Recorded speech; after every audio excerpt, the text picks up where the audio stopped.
You can be really similar to me and be a woman or a man, but I'm just not. I don't identify as male or female. It's more about not creating more categories, but questioning the categories we have.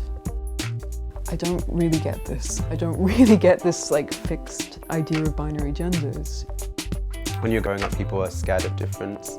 It makes you criticise things that are seen as normal. I knew I wasn't a woman, but I knew I wasn't a man. And both of those words made me uncomfortable to be put on me. I knew I was kind of this weird thing. I didn't know there was a name for it. I don't identify as genderqueer or transgender, but I am genderqueer and transgender. Cis people aren't asked whether they identify as something. We don't see Theresa May, who identifies as a woman, is our Prime Minister. We just say, is a woman. This isn't something extra from who I am, it's just all the way through.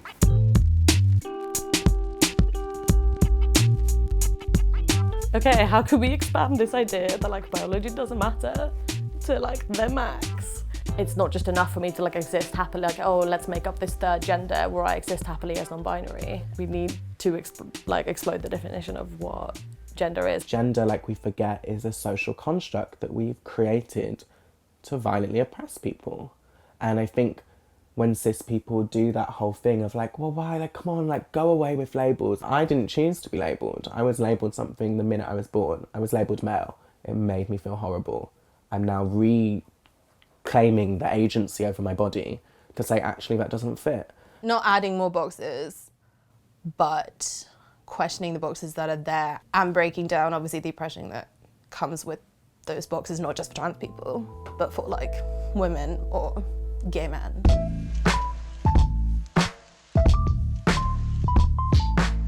As someone who was challenging gender binaries, just by sort of physical presence and way of being, that was really, really hard as a teenager. I mean, it contributed so much to the abuse I got, and it contributes to people in the street who look at me and sort of say, I can't tell what you are. It's not about wanting to be like, I'm this, this, this, and this, and over-define yourself. It's just about seeking comfort among those who are like you and going through shared experiences together. There is no room for my gender or my sexuality in sort of the mainstream, so we have to create our own community and like support each other because no one else is going to do it. It's a thing that I have always done, it's just that now I have vocabulary, and it's, you know, that thing about representation, like you can't be what you can't see. And I was like, oh, it's a thing. The idea that people sort of outside of the gender binary or challenging the gender binary all need to look a certain way, it's a really lazy piece of journalism. You can be assigned female at birth, and you can be non-binary, and you can wear nothing but pink flowy dresses. I don't have to drop the trappings of femininity or whatever in order to try and be non-binary, or even to try and be gender neutral, because what is gender neutral, right? Everyone's idea of gender neutral is actually just like masculine. I also identify as trans femme and trans feminine, but it was a femininity that wasn't assigned to me at birth. Taking femininity away from the body, the sort of really femphobic attitudes I had when I was like a baby queer, was that if I want to be real, I have to be less femme. Like I shaved all my hair off, and it was very like, I need to rid myself of this because everything that's feminine is like weakness. Femphobia, I guess, is like, it's linked to misogyny, obviously, but it's a dislike of the like trappings of femininity. You know, if I like go to a cis guy and I'm like, oh, can I paint your nails? And he's like, yeah. Even though gender and sexuality are separate things and they should be studied separately, there's also a lot of intertwining within them. I think a lot of people, when they start to question one thing, have to start questioning another. And I think our partners have to do a lot of questioning, which is very hard. And something I've found throughout my life is that people who were attracted to me would often then say, you're confusing me. And gay also didn't really encompass my attraction to multiple genders or lack of genders. And someone will then want to interrogate and be like, well, who are you attracted to? And I say, no, I'm queer. And that's like a real beautiful power for me to take back and say, I know I'm not straight and I'm telling you I'm not straight, but your obsession with what genitalia I'm attracted to or what gender I'm attracted to, kind of I can beat that off by just saying I'm queer and do with that what you mean.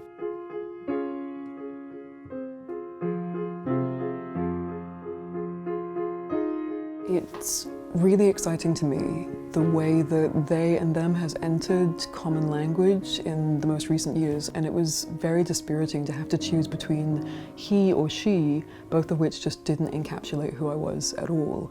We all know, no matter who you are, language is so important. We can't just chuck this thing away of, oh, it's just a word, because you can ask anyone, people will be offended by different words. I get really scared when people reduce my transness to my pronouns, right? Like Travis Alabanza, who identifies as them, they. And I'm like, no, you've missed it, right? And what that tells me is their whole image of me has been singled down to my pronouns, right? Which I like try and really, for me, the pronoun is like, the English language is limited and that's the best bit, and we just move on.